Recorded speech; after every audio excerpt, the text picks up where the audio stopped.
जिंदाबाद। काले कानून वापस करो, काले कानून वापस करो। अजीत वैब टीवी देख रहे समूह दर्शकों का स्वागत है। मैं गुर इकबाल सिंह खालसा ਤੇ ਅਸੀਂ ਅੱਜ ਪਹੁੰਚੇ ਹਾਂ ਗਾਜੀਪੁਰ ਸਰਹੱਦ ਤੇ, ਜਿੱਥੇ ਤੁਹਾਨੂੰ ਅਸੀਂ ਦਿਖਾ ਰਹੇ ਹਾਂ ਜੋ ਸਾਂਝਾ ਕਿਸਾਨ ਮੋਰਚਾ ਹੈ ਉਹਨਾਂ ਦੇ ਵੱਲੋਂ ਜਿਹੜੀ ਭੁੱਖ ਹੜਤਾਲ ਤੇ ਜਿਹੜੇ ਕਿਸਾਨ ਬੈਠੇ ਨੇ। ਦੇਖੋ ਤੁਹਾਨੂੰ ਗਾਜੀਪੁਰ ਸਰਹੱਦ ਤੋਂ ਜਿਹੜਾ ਇਹ ਲਾਈਵ ਤਸਵੀਰਾਂ ਦਿਖਾ ਰਹੇ ਹਾਂ ਤੇ ਅਸੀਂ ਕਿਸਾਨਾਂ ਨਾਲ ਗੱਲ ਵੀ ਕਰਾਂਗੇ ਕਿਸ ਤਰ੍ਹਾਂ ਉਹ ਜਿਹੜਾ ਇਹ ਸੰਘਰਸ਼ ਕਰ ਰਹੇ ਨੇ। ਵੱਖ-ਵੱਖ ਜਿਹੜੇ ਕਿਸਾਨ ਜਿਹੜੇ ਬੈਠੇ ਨੇ। ਹਾਂਜੀ, ਸਤਿ ਸ਼੍ਰੀ ਅਕਾਲ ਜੀ, ਤੁਹਾਡਾ ਅਜੀਤ ਵੈਬ टीवी स्वागत है जी। हाँ जी, ਤੁਹਾਡਾ ਸਵਾਗਤ ਹੈ ਜੀ ਅਜੀਤ ਵੈਬ टीवी ਤੇ। हाँ जी, ਕਿਹੜਾ ਪਿੰਡ ਆਪਣਾ ਤੇ ਤੁਸੀਂ ਜਿਹੜਾ ਸੰਘਰਸ਼ ਕਰ ਰਹੇ ਹੋ ਇਹ ਕਿੰਨੇ ਦਿਨਾਂ ਤੋਂ ਕਰ ਰਹੇ ਹੋ? हाँ जी। मैं सुखदेव सिंह प्रधान, ग्राम पोंखरापुर, डिस्ट्रिक्ट शाहजहाँपुर। हम लोग 77 दिन से गाजीपुर बॉर्डर पे संघर्ष कर रहे हैं और सरकार हमें नक्सलवादी, आतंकवादी ऐसे जुमलों से नवाज रही है। इस देश का जो अन्नदाता है इनका बहुत बड़ा निरादर कर रही है। हम सरकार को बताना चाह रहे हैं कि एक कहानी है, एक साधु नदी में एक बीछी जा रहा था, नदी में डूबता हुआ, तो वो साधु उसको निकाल रहा था, तो वो उसके बेर बेर डंक मार रहा था और वो फिर छिटके नदी में गिर जाता था। वो फिर निकालता था। किसी आदमी ने पूछा कि भाई आप क्यों ऐसा कर रहे हो? तो उन्होंने कहा कि हम अपनी आदत से मजबूर हैं और ये अपनी आदत से मजबूर है। हमारा काश्तकार अपनी आदत से मजबूर है कि हम हमेशा इस देश के लिए अनाज पैदा करते रहेंगे और सरकार अपनी आदत से मजबूर है कि हमें परेशानी, हमें कभी आतंकवादी, कभी परजीवी इस जुमलों से नवाज रही है।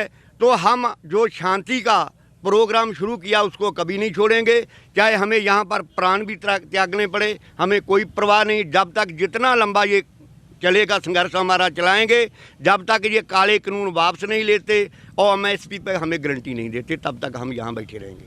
ਇੱਕ ਪ੍ਰਧਾਨ ਜੀ ਪ੍ਰਧਾਨ ਮੰਤਰੀ ਸਾਹਿਬ ਜਿਹੜਾ ਆਪਾਂ ਨੂੰ ਕਿਹਾ ਪਰਜੀਵੀ ਕਹਿ ਕੇ ਪੁਕਾਰਿਆ, ਤੁਸੀਂ ਕਿਸ ਤਰ੍ਹਾਂ ਦੇਖ ਰਹੇ ਹੋ ਜੀ? परजीवी शब्द जो बहुत बुरा है, इन्होंने बहुत बड़ा निरादर किया है। परजीवी वो होता है कि जो दूसरों के खून के ऊपर निर्भर करता है, उसको परजीवी कहा जाता है। और हम इस मंच से कहना चाहते हैं सबसे बड़ा परजीवी हमारा प्रधानमंत्री है। हमारे अन्नदाता का खून चूस रहा है, हमारी भारत माँ को बेच रहा है। हमने ऐसा निर्लज्ज आदमी कोई नहीं देखा दुनिया पे जो अपनी माँ को विदेशी कंपनियों के हाथ ठेके पे देता हो और ये अपनी माँ का सौदा कर रहा है। इससे निर्लज्ज, इससे गिरा हुआ, इससे जुमलेबाज कोई हमने प्रधानमंत्री आज तक ना हुआ है ना कभी होगा। ਇੱਕ ਪ੍ਰਧਾਨ ਜੀ ਥੋੜਾ ਜਿਹੜਾ ਸੰਘਰਸ਼ ਹੈ ਅੱਗੇ ਕਿਸ ਤਰ੍ਹਾਂ ਰੂਪਰੇਖਾ ਇਹਦੀ ਕਿਵੇਂ ਚੱਲੂਗਾ ਥੋੜਾ ਇਹ? ये तो निर्धारित सरकार ही करेगी ना। हम लोगों की जो रूपरेखा है, हम लोग शांतिपूर्ण तरीके से अपना आंदोलन जारी रखेंगे। ये तो तय सरकार को करना है कि वो क्या करना चाह रही है। और कभी हमारे ऊपर इतने बड़े कील गाड़ दिए जाते हैं।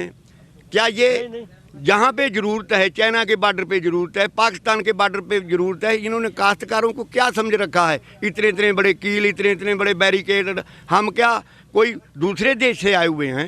हम अपना हक मांगने के लिए आए हैं और जब तक ये मानेंगे नहीं और हम लोग तो अपना शांतिपूर्ण की आंदोलन जारी रखेंगे। ये सरकार को तय करना है कि किस प्रकार इन्होंने हमारी समस्या का समाधान करना है। ਇੱਕ ਪ੍ਰਧਾਨ ਜੀ ਖਬਰਾਂ ਆਈਆਂ ਸੀ ਵੀ ਕੁਝ ਜਿਹੜੇ ਸਥਾਨਕ ਲੋਕ ਨੇ ਉਹ ਪਰੇਸ਼ਾਨ ਨੇ, ਤੁਹਾਨੂੰ ਕਿਸ ਤਰ੍ਹਾਂ ਲੱਗ ਰਿਹਾ ਵੀ ਲੋਕ ਪਰੇਸ਼ਾਨ ਨੇ ਕਿ ਥੋੜਾ ਸਮਰਥਨ ਕਰ ਰਹੇ ਨੇ ਜੀ? स्थानीय लोग हम लोगों का बहुत बड़ा समर्थन कर रहे हैं। वो जो आया था ये RSS के गुंडे, उन्होंने हमारे यहाँ पे भी आके हमारे जो आंदोलन में खलल डालने की कोशिश की। हमारे सिंगू बॉर्डर पे भी इन्होंने पत्थरबाजी करवाई। तो वो केवल प्रयोजित सरकार द्वारा था। सरकार अपने आदमियों से, अपने गुंडों से हमारे ऊपर अटैक करवा रही थी और स्थानीय लोगों को, हम लोगों से कोई परेशानी नहीं। इनका हमें बहुत बड़ा सहयोग मिलता है। ये हमें सब्जी रोज़ भेजते हैं, हमें हर एक तरीके की सुविधा देते हैं। हम लोगों से कोई नाराज़ नहीं है। एक झूठा और एक महाझूठा प्रधानमंत्री जी झूठे और योगी जी महा झूठे। हम लोगों को आंदोलन में आने के लिए भी रास्ते में परेशान किया जा रहा है, हमारे ऊपर मुकदमे बनाए जा रहे हैं, हम लोगों के पर्चे काटे जा रहे हैं। ये बहुत ज़्यादा हम लोगों को प्रताड़ित कर रहे हैं। और बाकी हमने पहले भी कहा है, आप भी कहें, ये अपना संगीनों को आजमा लें और हम अपनी छाती को आजमा लेंगे। हमारे अंदर बहुत ज़्यादा वो है, सहनशीलता है और हम इनसे इन तरीके से मानने वाले नहीं हैं। कब तक ये आपका संघर्ष कितना टाइम और चलेगा जी? जब तक सरकार मानती नहीं है, कोई लिमिट नहीं। जब तक तीनों कानून वापस नहीं करती, MSP पे हमें गारंटी नहीं देती, जब तक ये चाहें तब तक हम लड़ने के लिए तैयार हैं। सो किसान कह रहे ने भी जो एक संघर्ष है ਇਹ ਇਸੇ ਤਰ੍ਹਾਂ ਚੱਲੂਗਾ। ਸਾਡੇ ਨਾਲ ਹੋਰ ਵੀ ਕਿਸਾਨ ਆਗੂ ਮੌਜੂਦ ਨੇ, ਉਹਨਾਂ ਨਾਲ ਗੱਲ ਕਰਾਂਗੇ ਉਹ ਕੀ ਕਹਿਣਾ ਚਾਹੁੰਦੇ ਨੇ। ਹਾਂਜੀ ਭਾਈ ਸਾਹਿਬ, ਕੀ ਨਾਮ ਹੈ, ਕਿਹੜਾ ਪਿੰਡ ਆਪਣਾ? मेरा नाम मनोज कुमार चौधरी है, मैं करौली राजस्थान का रहने वाला हूँ। तो राजस्थान तो कितनी ਵੱਡੀ ਗਿਣਤੀ ਜਿਹੜੇ ਕਿਸਾਨ ਇੱਥੇ ਆਏ ਨੇ ਜੀ? राजस्थान में तो कांग्रेस की सरकार है। नहीं, राजस्थान से किसान कितने आए हैं यहाँ पे? राजस्थान क्या से समर्थन दे रहे हो आप इनको? किसान काफ़ी किसान आए हुए हैं राजस्थान से। ठीक है, तो क्या मांग कर रहे हो आप जी? हम भी यही मांग करें, तीनों कानून वापस लें, काले कानून को। जितना टाइम ये काले कानून वापस नहीं होंगे तो राजस्थान से आप यहाँ पर इनका जो किसानों का समर्थन धरने पे करोगे? बैठे रहेंगे। तो ये जैसे राजस्थान से भी बहुत जन के इनको लोग किसान आए हैं और हमारे साथ एक और किसान आगू हाजिर हैं, वो भी अपने उनसे पूछेंगे वो क्या कहना चाहते हैं। हाँ जी भाई साहब, क्या नाम है आपका और कहाँ से आप? प्रमोद कुमार, वेस्ट यूपी, जनपद बिजनौर। तो जो ये किसान आंदोलन है, कितना टाइम आप इसमें यानी कि शमूलियत करते रहोगे जी? ये तो जब तक ये लोकतंत्र में तो ऐसा है, वोट की बहुत अहमियत होती है लोकतंत्र में। जब तक ये तीनों बिल और MSP कानून मतलब किसान हित में नहीं पास होने के, जब तक वोट मतलब सीधा ये मानिए कि वोट गिरने तक किसान इस आंदोलन को चलाएगा। सरकार किसी भी राजनीतिक दल की आ जाओ, उसे किसान के पास ही आना पड़ेगा, चाहे वो आ जाओ या कल आओ। किसान भगवान बराबर किसान, एक तो ऊपर वाला भगवान और एक किसान अन्नदाता जिसे बोला जाता है, ना पड़ेगा, चाहे वो आ जाओ या कल आओ। किसान भगवान बराबर किसान, एक तो ऊपर वाला भगवान और एक किसान अन्नदाता जिसे बोला जाता है।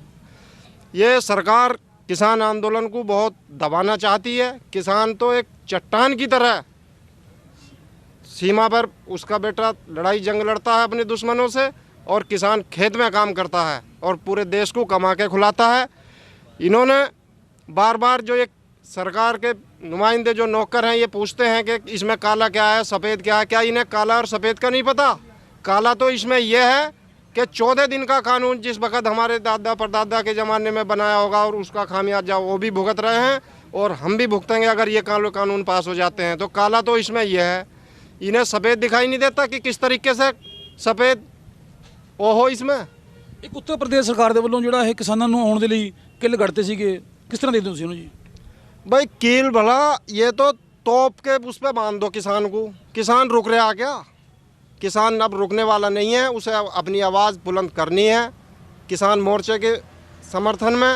और जब तक ये आंदोलन बहुत लंबा चलेगा, 2 अक्टूबर को हमारे राष्ट्र नेतृत्व ने ऐलान कर दिया, हम सब लोग एकजुट हैं, किसान एकजुट है, अपनी मांगे इनसे मनवा के रहेगा। 2 अक्टूबर ਨੂੰ ਕੀ ਕਰਨ ਜਾ ਰਹੇ ਹੋ ਤੁਸੀਂ जी? 2 अक्टूबर को तो राष्ट्र नेतृत्व का फैसला है, अभी तो चल ही रहा। जो भी उनका आदेश होगा उसका पालन करा जाएगा, आगे भी चल सकता है जी। सर होशियार सिंह नाम है मेरा, भारतीय किसान यूनियन से। अपने गन्ने के पिछले 4 वर्षों से माननीय योगी जी ने जो गन्ने पर रेट पे 1 रुपया नहीं बढ़ाया। अब से पहले जितनी भी यूपी की सरकारें आई, कोई ऐसी सरकार नहीं आई जिसने लगातार 4 वर्ष तक गन्ने का रेट ना बढ़ाया हो। 1 मिनट भाई, थोड़ा 4 वर्ष तक लगातार जिसने गन्ने का रेट ना बढ़ाया हो, एकमात्र ये भाजपा की ही सरकार ऐसी है जो किसान विरोधी दिखाई देती है, कि जो लगातार 4 वर्ष से किसान के गन्ने के रेट नहीं बढ़ा रही है। उसकी जो गन्ने में लगने वाली रॉ मटेरियल है, खाद है, बीज है, दवाई है, लेबर है, डीजल है, बिजली है, उनके रेट दिन पर दिन बढ़ते जा रहे हैं। और माननीय प्रधानमंत्री जी का कहना किसान की आय दुगनी करें। भाई कौन सा फार्मूला है जो रॉ मटेरियल के रेट बढ़ रहे हैं, फिनिश मटेरियल के रेट बढ़ा नहीं रहे, तो कैसे दुगने हो जाएंगे। और इसके साथ साथ 2012 और 16 के बीच पूरे भारत के किसानों पर 12,60,000 करोड़ रुपया कर्ज था, जिसको आपने माफ़ करने के लिए हाथ खड़े कर दिए। हम दिवालिया हो जाएंगे, देश की अर्थव्यवस्था डूब जाएगी, देश कंगाल हो जाएगा। और उसी समय 17,15,000 करोड़ रुपया उद्योगपतियों के पुनर्वास के रूप में चुपके से जो उनको सैंक्शन कर दिया। तो भाई आपके इस कार्य प्रणाली से हम क्या समझे, आप किसान हितैषी हैं, किसान के लिए अच्छा सोच रहे हैं। तो पिछली सरकारों ने किसान के फसलों के रेट नहीं बढ़ाए। तो ਤੁਸੀਂ ਦੇਖਿਆ ਜੋ ਕਿਸਾਨ ਨੇ ਉਹ ਬਹੁਤ ਪੂਰੀ ਤਰ੍ਹਾਂ ਇਕਜੁੱਟ ਨੇ ਔਰ ਉਹਨਾਂ ਦਾ ਕਹਿਣਾ ਹੈ ਵੀ ਜੋ ਜਿੰਨਾ ਮਰਜ਼ੀ ਸੰਘਰਸ਼ ਜੋ ਲੰਬਾ ਚੱਲੇ ਉਹ ਡਟੇ ਰਹਿਣਗੇ। ਸੋ ਤੁਸੀਂ ਦੇਸ਼ ਦੁਨੀਆ ਤਾਜ਼ਾ ਖਬਰ ਦੇਖਣ ਦੇ ਲਈ ਬਣੇ ਰਹੋ ਅਜੀਤ ਵੈਬ ਟੀਵੀ ਦੇ ਨਾਲ। ਦੇਸ਼ ਦੁਨੀਆ ਦੀਆਂ ਤਾਜ਼ਾ ਖਬਰਾਂ ਦੇ ਲਈ ਹੁਣੇ ਪਲੇ ਸਟੋਰ ਤੋਂ ਡਾਊਨਲੋਡ ਕਰੋ ਪੰਜਾਬ ਦੀ ਆਵਾਜ਼ ਅਜੀਤ ਨਿਊਜ਼ ਐਪ। ਹੁਣ ਤੁਹਾਡਾ ਆਪਣਾ ਅਜੀਤ ਹਰ ਸੋਸ਼ਲ ਮੀਡੀਆ ਪਲੇਟਫਾਰਮ ਦੇ ਉੱਤੇ ਉਪਲਬਧ ਹੈ। ਫੇਸਬੁੱਕ ਦੇ ਉੱਤੇ ਹੁਣੇ ਲਾਈਕ ਤੇ ਫੋਲੋ ਕਰੋ ਅਜੀਤ ਦਾ ਅਫੀਸ਼ੀਅਲ ਪੇਜ ਡੇਲੀ ਅਜੀਤ, ਤੇ ਹਾਂ ਨਾਲ ਹੀ ਦੋਸਤਾਂ ਨੂੰ ਪੇਜ ਲਾਈਕ ਕਰਨ ਦੇ ਲਈ ਇਨਵਾਈਟ ਕਰਨਾ ਨਾ ਭੁੱਲਣਾ। ਇੰਨਾ ਹੀ ਨਹੀਂ, ਹਿੰਦੀ ਦੇ ਵਿੱਚ ਖਬਰਾਂ ਵਾਸਤੇ ਲਾਈਕ ਤੇ ਫੋਲੋ ਕਰੋ ਸਾਡਾ ਫੇਸਬੁੱਕ ਪੇਜ ਅਜੀਤ ਸਮਾਚਾਰ ਹਿੰਦੀ। YouTube ਦੇ ਉੱਤੇ ਵੀਡੀਓ ਖਬਰਾਂ ਦੇਖਣ ਦੇ ਲਈ ਹੁਣੇ ਸਬਸਕ੍ਰਾਈਬ ਕਰੋ ਅਜੀਤ ਦਾ official YouTube channel Ajit web TV. ਤੁਹਾਡਾ ਆਪਣਾ ਅਜੀਤ ਹੁਣ ਟਵਿੱਟਰ ਤੇ ਇੰਸਟਾਗ੍ਰਾਮ ਦੇ ਉੱਤੇ ਵੀ ਉਪਲਬਧ ਹੈ। ਟਵਿੱਟਰ ਦੇ ਉੱਤੇ ਖਬਰਾਂ ਦੇ ਲਈ ਫੋਲੋ ਕਰੋ ਡੇਲੀ ਅਜੀਤ, ਤੇ ਇੰਸਟਾਗ੍ਰਾਮ ਦੇ ਉੱਤੇ ਖਬਰਾਂ ਦੇ ਨਾਲ ਵੀਡੀਓ ਦੇਖਣ ਦੇ ਲਈ ਫੋਲੋ ਕਰੋ ਬਲੂ ਟਿਕ ਵਾਲਾ ਸਾਡਾ ਅਫੀਸ਼ੀਅਲ ਚੈਨਲ ਡੇਲੀ ਅਜੀਤ। ਇੰਨਾ ਹੀ ਨਹੀਂ, ਅਜੀਤ ਦੇ ਵੀਡੀਓ ਹੁਣ ਤੁਸੀਂ ਐਪਲ ਟੀਵੀ ਦੇ ਉੱਤੇ ਵੀ ਵੇਖ ਸਕਦੇ ਹੋ, ਤੇ ਨਾਲ ਹੀ ਅਜੀਤ ਅਖਬਾਰ ਦਾ ਡਿਜੀਟਲ ਐਡੀਸ਼ਨ ਪੜ੍ਹਨ ਦੇ ਲਈ ਡਾਊਨਲੋਡ ਕਰੋ ਅਜੀਤ ਈ ਪੇਪਰ ਐਪ। ਤੁਹਾਡਾ ਆਪਣਾ ਭਰੋਸੇਯੋਗ ਚੈਨਲ, ਤੁਹਾਡੀ ਆਪਣੀ ਆਵਾਜ਼, ਪੰਜਾਬ ਦੀ ਆਵਾਜ਼ ਅਜੀਤ।